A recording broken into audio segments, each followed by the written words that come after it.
Now अभी हम discuss करेंगे ऑपरेटर के बाद हम डिस्कस करेंगे दैट इज योर कांस्टेंट। ठीक है, कांस्टेंट स्टार्ट करेंगे क्योंकि सी टोकन्स का हम लोग का ऑलरेडी कंप्लीट हो चुका है। सी टोकन्स के अंदर फर्स्ट कीवर्ड, ठीक है, सेकंड स्पेशल सिंबल, ठीक है, थर्ड ऑपरेटर, देन कांस्टेंट, ठीक है, कांस्टेंट देन उसके बाद कांस्टेंट के बाद ऑपरेटर, कांस्टेंट के बाद देन डेटा टाइप, ठीक है, कांस्टेंट। देन अभी हम डिस्कस करेंगे कांस्टेंट, ठीक है। कांस्टेंट क्या है? कांस्टेंट मतलब अभी ये सिंपल मैं एग्जांपल बता रहा हूँ। What is constant? Constant means जिसका वैल्यू फिक्स है, उसका वैल्यू मतलब 100 साल पहले भी जो वैल्यू था अभी भी वही वैल्यू है, ठीक है। 5 जैसे 5 का मतलब 1 2 3 4 5, ठीक है। 5 क्योंकि पहले जो इनिशियली जो 5 का कॉन्सेप्ट आया, ठीक है, मैथमेटिकली जो 5 एक कांस्टेंट है क्योंकि 5 का वैल्यू पहले भी जो था अभी भी वही वैल्यू है, ठीक है। That is constant, okay. And another is your variables, ठीक है। वेरिएबल्स एक छूट गया था, वेरिएबल्स है, ठीक है। तो अभी एक जो हम डिस्कस करेंगे constant means whose value is fixed is known as constant, ठीक है। जिसका वैल्यू फिक्स है, value fixed is known as constant, ठीक है। एग्जांपल लेते हैं, दैट इज 5 -3, ठीक है, सिंगल कोट में x, डबल कोट में ABC, these are the constant, ठीक है। अभी मैं एक्सप्लेन करूंगा कांस्टेंट का डिटेल्स अभी कैटेगराइज, जैसे सी प्रोग्रामिंग में what are the possibility of the constant का कितना पॉसिबिलिटी होता है, मैं वही एक्सप्लेन करूंगा। बेसिकली जितने प्रोग्रामिंग लैंग्वेज में यही कांस्टेंट होता है, ठीक है। एंड डिपेंड करता है, I am talking about the C programming language, तो सी के अंदर कितना कांस्टेंट होता है, ठीक है। मैं अभी एक्सप्लेन करूंगा, डिफरेंट कैटेगराइज वाइज मैं एक्सप्लेन करूंगा, ओके।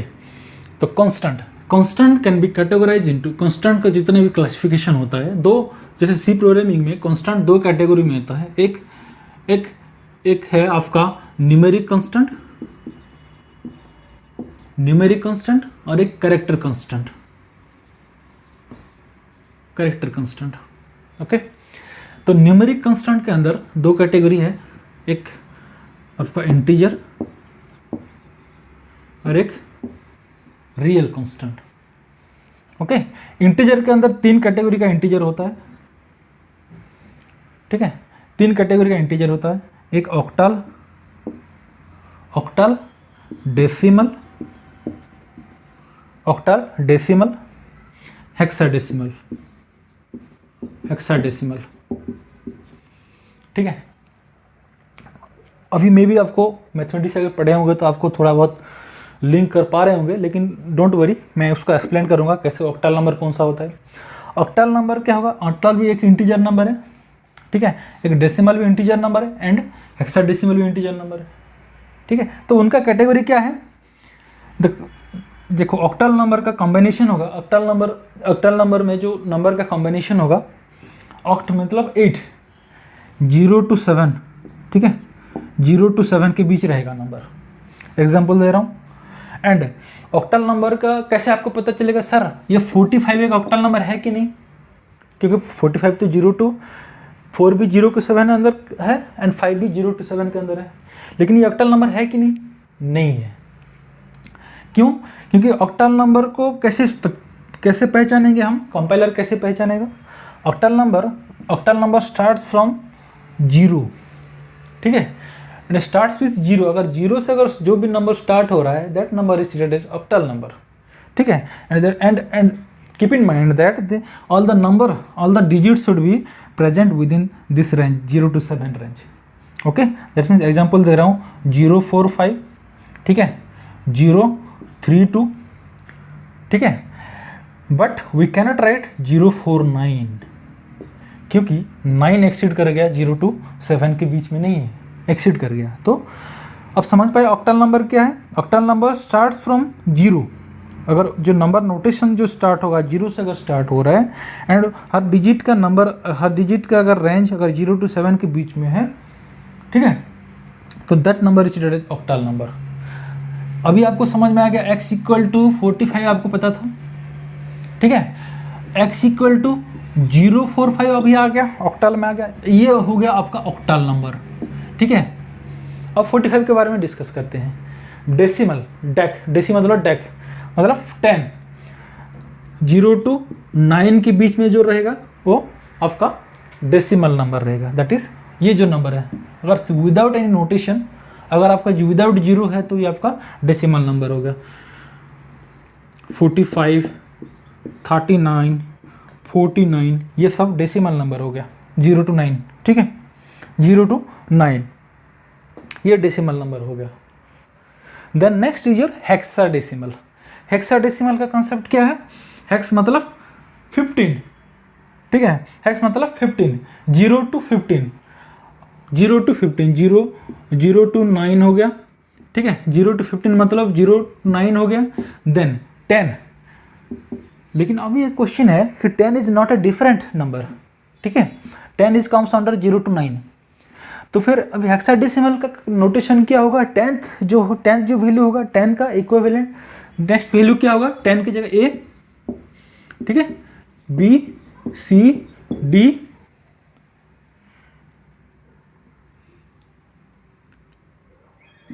ई,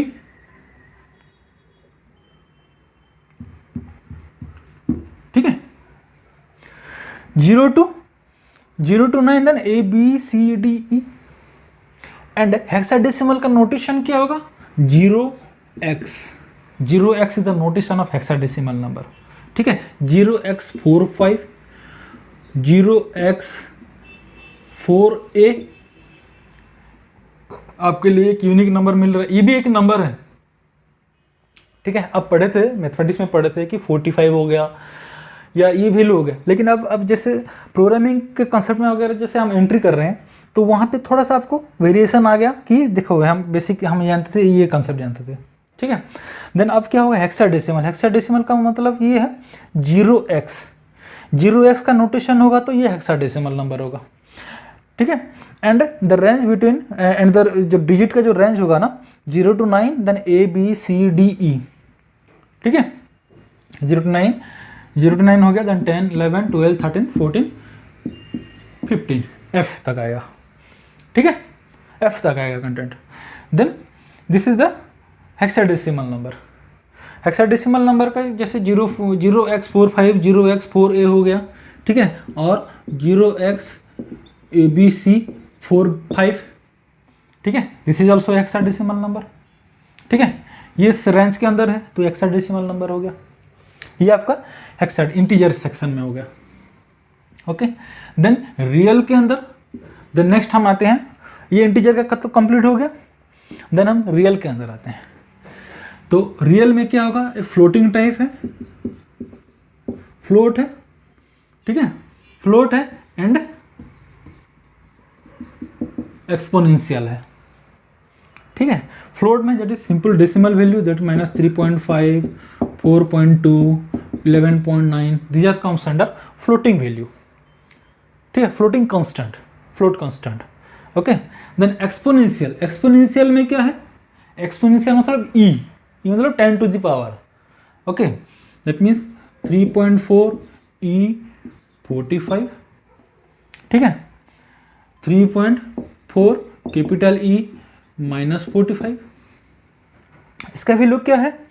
जैसे मान के चलो कि मैं एग्जांपल दे रहा हूँ 3. ये जो वैल्यू सर ये ई कहाँ से आ गया? एक्सपोनेंशियल, ये तो कांस्टेंट है, ये भी एक न्यूमेरिक कांस्टेंट है, ठीक है। ई मतलब 10 to the power, मैं एग्जांपल दे रहा हूँ 3.4 e 45 का मीनिंग यही है 3.4 इंटू 10 to the power 45, ठीक है। ये आपका आ गया कंटेंट न्यूमेरिक कांस्टेंट के अंदर आ गया। देन जो भी वैल्यू इसका जो वैल्यू आएगा आउटपुट आएगा वो वैल्यू आपको रिप्रेजेंट हो जाएगा उसमें, ठीक है, ये न्यूमेरिक कांस्टेंट हो गया। Then numeric constant, then next आ गया आपका चैप्टर क्या है, न्यूमेरिक कांस्टेंट कंप्लीट हो गया। देन कैरेक्टर, नेक्स्ट आ गया आपका कंसेप्ट कैरेक्टर कांस्टेंट, ठीक है। कैरेक्टर कांस्टेंट में दो तरह का होता है, एक सिंगल कैरेक्टर कांस्टेंट है और एक मल्टी कैरेक्टर कांस्टेंट है। इसके बारे में मैं डिटेल डिस्कस करूंगा। एक कॉन्सेप्ट आएगा आपका स्ट्रिंग, स्ट्रिंग चैप्टर में मैं डिस्कस करूंगा, ठीक है। ये सिंगल कैरेक्टर कांस्टेंट, ये multi character constant, and programming जब एंट्री करेंगे मैं उसके लिए डिटेल डिस्कस करूंगा। लेकिन दिस इज द कंप्लीट जो आपका अगर देखेंगे तो कांस्टेंट सी प्रोग्रामिंग में कितने कांस्टेंट होता है, कितने लेवल का कांस्टेंट होता है, ये आपका शो हो गया। कंप्लीट आपका बोर्ड में आपको डिस्प्ले हो गया constant, numeric, character constant. Single character constant within single quote रहेगा, multi character constant within double quote रहेगा। उसके लिए मैं डिटेल डिस्कस करूंगा, डोंट वरी, ओके। ये हो गया, ये कंप्लीट आपका कांस्टेंट हो गया, कांस्टेंट एंड सी, ओके। अब जैसे हम डिस्कस किए कांस्टेंट के बारे में, सी के जितने कांस्टेंट के बारे में अभी जो मैंने डिस्कस किया, पूरा डिटेल डिस्क्राइब किया, उसका मैं जैसे अभी एक एग्जांपल देता हूँ मैं, ठीक है। उसी को लेके एग्जांपल लेता हूँ। जैसे अभी तक हम पढ़े थे x = 45, ठीक है। मैं कुछ लिख रहा हूँ, मैं आपको पूछूंगा, फिर आपको मेरे को वीडियो देखते देखते आपको रिपीट करना कि क्या क्या है कंसेप्ट, ठीक है।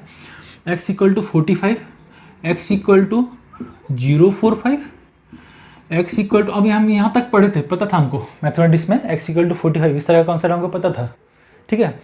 नेक्स्ट हमको ये आइडिया हो गया x = 045, ठीक है, 045, x = 0x45, ठीक है, x = 0x45, x = a, ये भी वैल्यू है, ये क्या होगा आपका, पूछूंगा मैं, just wait. x = within double quote a, ठीक है। तो x = 45 मतलब ये डेसिमल इंटीजर है, डेसिमल इंटीजर है, ठीक है। x = 0.045 मतलब ये ऑक्टल इंटीजर है, ठीक है। x = 0x45 मतलब ये हेक्साडेसिमल है, हेक्साडेसिमल इंटीजर नंबर है। x = a मतलब ये सिंगल कैरेक्टर कांस्टेंट है, सिंगल कैरेक्टर कांस्टेंट है, ठीक है। x = within double quote है, भले ही सिंगल वैल्यू हो लेकिन डबल कोट के अंदर है, मतलब ये मल्टी कैरेक्टर कांस्टेंट है, मल्टी कैरेक्टर कांस्टेंट है, ठीक है। सिंगल कैरेक्टर कांस्टेंट हो गया, मल्टी कैरेक्टर कांस्टेंट हो गया, ऑक्टल, डेसिमल, हेक्साडेसिमल हो गया, ठीक है। देन x = -3.4, ये आपका फ्लोटिंग कांस्टेंट है, फ्लोटिंग वैल्यू है, ठीक है, फ्लोट कांस्टेंट है। देन x = -3.4 e -11, ये क्या हो गया, एक्सपोनेंशियल हो गया, एक्सपोनेंशियल हो गया। These are the possibility of the constant, okay, understood. और एक मैं पॉइंट बताता हूँ, x = 4, x = 0.4, x = 0x4, ठीक है, x =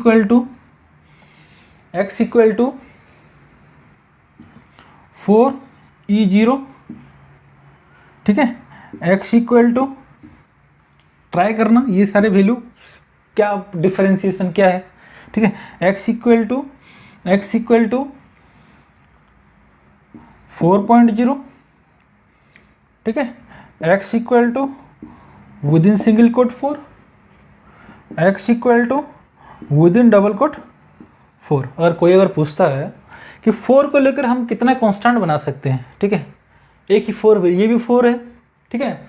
इसका रिप्रेजेंटेशन ये है आपका डेसिमल नंबर है, ये है ऑक्टल नंबर है, ठीक है, ये है हेक्साडेसिमल नंबर है, सेम 4 है, ठीक है, लेकिन उसका हेक्साडेसिमल नंबर है ये, ठीक है। देन ये आपका एक्सपोनेंशियल नंबर है, एक्सपोनेंशियल नंबर है, ये आपका फ्लोटिंग नंबर है, ठीक है, ये आपका सिंगल कैरेक्टर नंबर है, ये आपका हो गया मल्टी कैरेक्टर नंबर है। अब क्वेश्चन है कि सर सारे चेयर, अभी दिमाग में आ रहा होगा आपका कि ये सारे चेयर है तो 4 है, तो ये सारे 4 का वैल्यू सेम है क्या, कॉन्सेप्ट सेम है क्या? नहीं है, अलग है। इस 4 का मेमोरी रिप्रेजेंटेशन अलग होगा, इसका अलग होगा, सारे जितने भी कॉन्स्टेंट है सबका अलग होगा। अगर एक होता तो इतना डिफरेंट कैटेगरी आने का मतलब नहीं है। ठीक है, अंडरस्टूड माई पॉइंट? तो कॉन्स्टेंट यही है कि these are the possibility, all the possibility of the constant in C. Okay, the inbuilt constant.